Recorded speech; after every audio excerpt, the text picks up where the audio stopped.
Ladies and gentlemen, some of the most exciting content here on the GothamChess YouTube channel has been your viewer game submissions. And you send me some crazy thing that you created, we can learn from it, we can laugh about it, we can cry about it. And today is no different. When I saw this game in my email, I almost died. I mean, my heart almost stopped, my brain almost exploded. It would have been a really, really nasty crime scene. But I'm going to share the game with you, because it's only fair that you suffer alongside with me. Now today, our protagonists are Mick, who sent in the game. Both names have been shortened. Both players are Grandmasters, 1095 versus 1111. White is actually American. Black is actually from Kosovo, but for some reason we're having this Togo flag glitch again, and Kosovo has the flag of Togo. This has happened with multiple countries, and I've reported it to chess.com. Anyway, nothing else to say. I hope you enjoy. This is going to be fantastic. E4. We're off to a good start. Black plays Caro Kann. All right, we've got some strong players on our hands, clearly about to play some real openings. Okay, we've got some strong players on our hands where one of them is going to play a real opening, Bishop c4. Now, in general, you should take the center with 2 pawns. If you have the opportunity, if your opponent gives you the opportunity to take the center with both pawns, you should do it. Bishop c4 is completely fine. Don't hate this move at all. Black now plays d6, and it's very clear as early as move 4 what Black's strategy is. The fact that there is a lack of a strategy at all, and Black is just simply going to put all their pawns on the 6th rank. Now, you know, normally you would think, oh, it's just a fake game. No, trust me, I've had fake games sent in. Some of you have sent me games like, yo, dude, look at this game, it's crazy. I don't know why that's what you sound like, but it's very clear that you just completely fabricated a chess game. You should be ashamed of yourself. This is not. I mean, it seems like Black is just kind of, you know, an edgy teenager type of chess player, and okay, but f5. Now, this is a move we definitely need to address. White decided that they are not going to beat this garbage strategy of Black's by just developing naturally. They are going to beat the strategy of Black's by, you know, getting aggressive. Now, that move has no threat. In fact, the engine thinks that from here to here, you've given up your advantage because you just allow your opponent to develop a piece and attack your knight and put you under some fire there. But okay, that's neither here nor there. So f5. f5 is a horrible move because the defender of e6 simply vanishes. And then after that falls, the knight or the bishop will infiltrate afterward, and then, you know, you can take on f5, open the e-file. But White now showcases their strategy, and that strategy was to go queen to h5, dropping the e-val from about +7 to +3. Still pretty solid. But the problem is that if you can be repelled by your enemy pawns, it's something that you need to think about. If a very simple pawn move stops the attack, you shouldn't go on the attack in the first place. So queen back to f3. Now, if f takes e4, there is queen f7 mate, but then the video would be, and the game would be too short to run a 8-minute video, so I wouldn't be able to put any mid-roll ads. So there you go. Then I wouldn't have made this video again. Or if White missed mate, then of course, yeah, but that didn't happen. h5. Okay, so the first 8 moves are complete. Black has successfully played the alphabet opening, moved every single pawn, although mildly dyslexic, they didn't actually do it in any sort of order. And now White plays ef5, ef5, and the fun begins. Knight jumps into f7. That's the sign of a blossoming intermediate chess player. You notice that you have the f7 tactic with the bishop, very common in fried liver. Both things under attack. Castles can be avoided because there's an opportunity to win material. Now, Black can save both those pieces, but how? How does Black save both those pieces? Bribery? Sure. But this is not FIFA. So, queen to e7 check.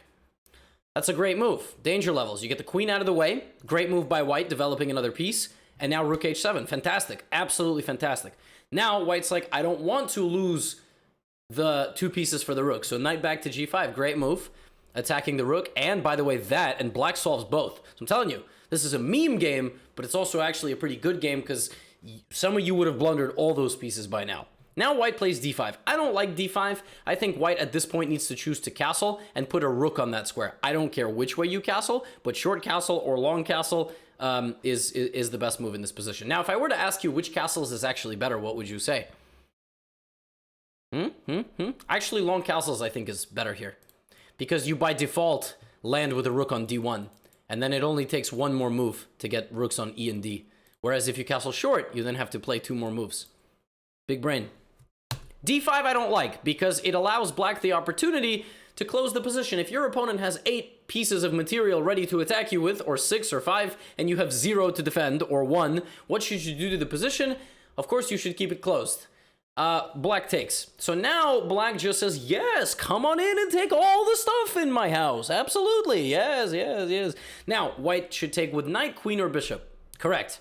Yes, absolutely. You have to take with the knight. You attack the juiciest thing first, and then bishop, knight takes something here. The queen opens up. I mean, it's game over, right? Certainly it's game over. It's +9 on move 14. No, because then I wouldn't have been able to make it into a YouTube video. Queen to e5. Now, white has a lot of ways to do some serious damage here. Knight takes b6 wins the house. You're going to win the rook. You're going to win the bishop. You also can still castle and put a rook on e1 and then, you know, like laser beam the queen and the king. So it's all bad. You can play castles and bishop d4, and I mean, it's... But white does this, because you see check, you have to play a check. Now, amazingly, it's still winning for white, but that's a full blunder of a piece, because just rook takes.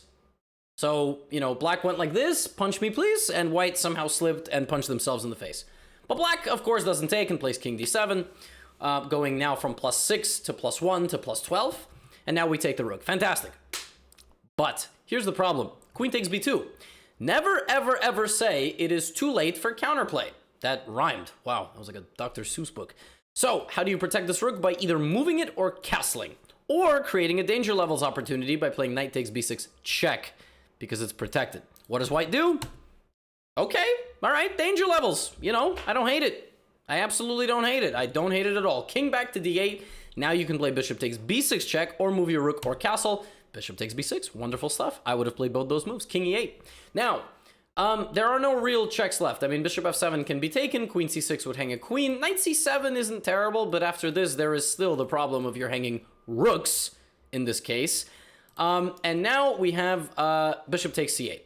So bishop takes c8 on its own, the computer will not think is a blunder because this king is simply getting destroyed. But it's a really bad move because you've blundered a rook and a second rook. You have actually blundered both rooks. Queen a1, queen b1, queen h1. Queen a1, queen h1, both things get taken.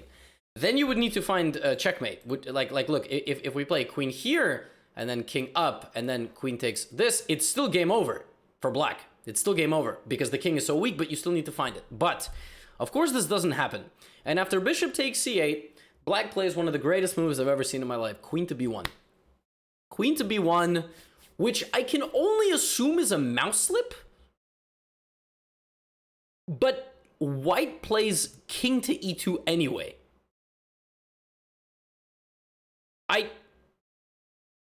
When I saw this on my couch, I was like, "Nah!" I literally screamed. I was like, wait a minute. Is white trying, like, what I couldn't understand is, does white forget that their piece could be taken? Or did they just, they were like, you know what? Looks like a mouse slip. I don't know. I don't know. Maybe. So now we have rook e7 check. Black rotates in. Now, at this point, you got to be blocking these checks. You got too many pieces to be running out with your king. What are you doing? Now the queen comes back to b5, and the king keeps running. And the queen gives a check, and the king keeps running. And now bishop to g7. And now, all right, so this total pandemonium. You got to leave it to two 1000s to replace the back row of pieces with the enemy pieces. Like, look, bishop d8, and white has 3 pieces on their opponent's back rank. Like, what? Even if grandmasters were paid to set up a position like this, they wouldn't be able to do it. So, what's happening? Your rook is hanging. Nothing else really. And you really should get to this king somehow. But it's really hard to do that because queen c6 hangs a queen and bishop d7 hangs a bishop. So if you can't do that, I mean, maybe you play rook c1 or something, maybe c3 first. Nope, you hang a queen in one move. Okay, fantastic. So queen to c6 check, hanging the queen in one move, and black just hanging mate in 4. Now, mate in 4 is a little bit hard to see here. The checkmate is actually very pretty if you'd like to solve this position. White to play in mate in 4. It's knight to h7 check, king f7, and queen d5. And you're going to have a mate there very soon. In fact, yeah, you're going to have a mate there very soon. Wait, why is it not mate in 3? Knight h7 here, queen d5. Ah, because there's king e8. Oh, okay, I see. Queen d5 here. Yeah, so you see, I mean, it's a little bit tricky. Anyway, white plays knight e6 and doesn't see mate, and the eval bar goes all the way back down. At this point, I don't even know what the engine wants. I think at this point, the engine wants rook takes here, because after bishop takes, there is still a hanging queen, okay? There's still a hanging queen, but we have king to f7. So now white is winning again, and white misses mate. You're not going to see mate in 11, but you need to play knight g5 or knight d8, queen to d5. Okay, fantastic. Black takes a full rook. Black's like, oh, that rook was left hanging for me. Wonderful. Yeah, I mean, so, it's really good. It's, by the way, do you have any idea who's going to win this game? Because I don't even have an idea, and I've seen this game about 5 times. Knight g5 check, king g7, trick question. Now the players, repeated moves. Just kidding. King h6. Okay, so at this point, the engine gives something completely ludicrous. It wants you to go back and trade queens. No human being below the rating of, I mean, really any rating, actually, I think at this point, will play the move queen b3. And for example, if you play queen takes g8, which looks really natural, there's like queen b1, and between you, your king getting surrounded and the queen just jumping back and forth is probably just a draw. So white plays bishop to e3, and now that's 0-0-0. It's considered a huge blunder. But after queen to b1, now white is winning again. If white plays king d2. Of course, white doesn't play king d2 and plays king e2 instead. And here, the second rook hangs. And the problem is, of the king's positioning, if the king was here, when the rook takes the bishop, when the rook takes the bishop, it's not a check, which is actually very important. This position is 0-0-0. It's also a mini challenge of putting all your pieces on your opponent's back rank. Queen takes d6, taking a pawn. And now black detonates an absolutely beautiful tactic, rook takes e3 check, which was given a brilliant sticker by chess.com, which is impressive. It was not included in the thumbnail, but it was impressive. And now, after takes, you can take on g5, but you can also take on g2 check first, and actually every knight is hanging, even that knight back in the corner. But naturally, white plays this move and gives white some hope again. Now black plays king g5, queen f4, king f6, and we take the knight. I told you, it's just a challenge of putting all your pieces on your opponent's back rank, and right now, black is losing that challenge. Black needs to go make some progress. You have to take this with check, and you do it. Fantastic. King d3, queen d5, king e2. And here, black, who is now very comfortably in a position of attack and strength and power, and we stay hungry and we devour, and you need to go like queen g2 or just, you know, this is nothing. I mean, it's absolutely nothing. Black trades queens. Yeah, you're the aggressing side, and the other player, I don't even know if that's a word, the other player only has a king, but now queen b5. And now after queen b5, we have restored complete equality. Complete equality. Black is slightly better. Black is slightly better because white has 4 pawn islands. Black should be mobilizing the knight and trying to come down here. Winning this pawn is be nice, and then promoting the h-pawn. So, bishop to a6. Pawn to b4. The 2 most logical moves in the game. It only took us 39 moves. Bishop c4. Knight e7, knight c7. This is considered a mistake because now you have a fork. That's actually why. And black actually spots it, which is a miracle. Now we have check. The better move would have probably been to check on e8 and move your pawn up. But if you did that, this king would have ran up and taken it. So again, because you have this clump here, you need to be worried about this area of the board. Knight d5, take, take, take. Okay, now, if I ask you, how does black win this position? If you say anything, if you say, by checkmating, and you get this crap slapped out of you, unfortunately I couldn't do that when I was teaching in schools, but you do get slapped. The way you win this is you bring the bishop back, and you just push the g and h pawns, and that's it.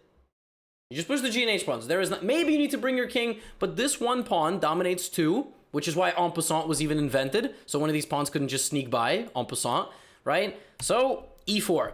Now, you can trade, you don't have to trade, but bishop d6, and now you just gotta walk with your king and your pawns. King d3, king e5. And you walk the wrong way, and you hang your pawn. Like, you had a choice, and you chose wrong, but you're still in a chance to win this game, because if you bring your king and make the bishop sacrifice itself, this pawn and this bishop could potentially win you the game. So, bishop e4, h3, c3. Oh my god. White could have traded pawns right here, but instead trades pawns when the king is something called overloaded. It is defending 2 things. It cannot defend 2 things. It's such a bad move, they're calling the cops outside. Do you hear the siren as I talk? Is my noise gate picking it up? No? Well, no, I think you are. It's very loud. So, takes. Bishop h1. bishop b4. Now, ladies and gentlemen, how do you win this position with black? How do you win this position? You can't get through. What do? You bring the king, you bring the pawn. That's it, game over. Don't lose your final pawn, okay? But this is how to lose at chess playlist. So black brings the king in the complete opposite direction. Now the pawn on h2 is still wonderful, completely winning. And if the pawns were closer, it would be much likely that, like, if the pawns were like this, it's a draw. Because the light squared blockade, king and bishop. Opposite colored bishop, endgame usually will be a draw. If pawns are close, king c5, bishop f3, king b6, king b3, king a5. I don't know where you're going. I really don't. You can't make any progress. And now black realizes that they can't make any progress on this side of the board with the king. So obviously you've got to go bring your king in the opposite direction. Oh my god. And this is move 58. But it took these guys 27 moves to finish this game. Now, at this point, you just make the queen, and you're like, all right, game over. Nope, black goes back to chase the bishop, chase the bishop. And actually, this is a really smart strategy. If your opponent is just pre-moving here, what you need to do is play king a7, king b8, but you don't. You go all the way back. And the players, by some sort of miracle on move 85, got a threefold repetition claim. And this game, which was once made in 4 for white, and which was once minus the game for black, as always, fittingly, ends in a draw. And me almost dying.